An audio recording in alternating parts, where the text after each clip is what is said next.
Good afternoon. The first trend that we are seeing and watching in the region is the possibility of democratization, which is quite new for our region, and I think that the transition will be quite slow because of various reasons. First of all, the status of women is not yet changed, and this is an important point. The other point is that civil society has still to develop. Thirdly, economically speaking, in those places where there was the revolution, for example, in Egypt or Tunisia, the economic situation has been worsened because of these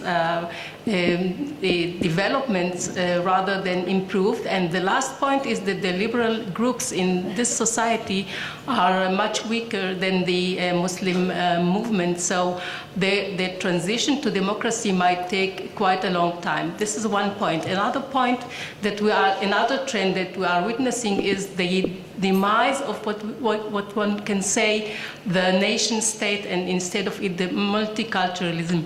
Actually, we are witnessing development or the rise of new states or new entities. For example, in southern Sudan, there is now a new entity.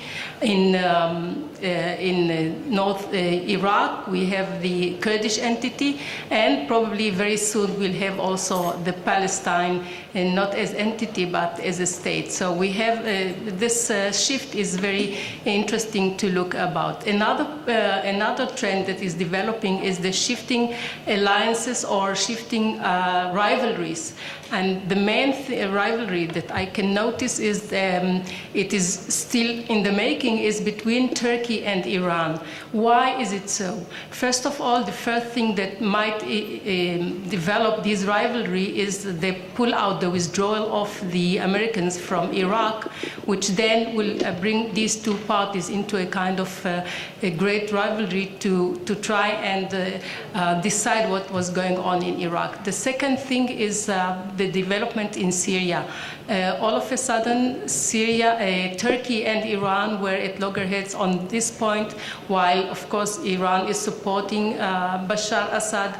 Erdogan is trying to move between here and there, but in any case, they are not seeing eye to eye as they did in the past. Another point is that we see certain cracks between the Sunni Turkey and Shiite Iran, and the first crack appeared on Bahrain when of course, Erdogan and Turkey supported what's going on. I mean, supported not the Shiites, but the Sunni who really tried to put down the revolution or whatever you call it in Bahrain.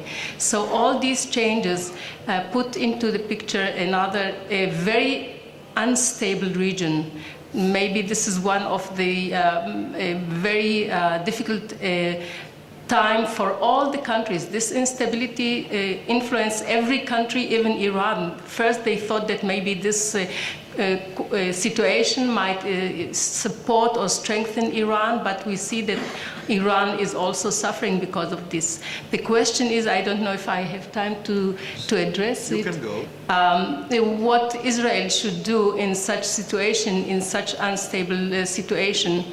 In my opinion, the best thing that Israel can do is to try and go back to its old alliances, namely to try and mend fences with Turkey. It is not going to be very easy, but in my opinion, in the past, there were all these common denominators that brought them together. And now is the time to really do this. Another point is to try and find, again, strong basis for relationship with Egypt, which, yeah, it is going in a transition period and things are changing, but I think that governments and the establishment, whatever it will be, will have the idea to continue and have together these alliances or called peace or whatever is there to do. So I'll stop at this point. Thank you, Ofra. I forgot to say, by the way,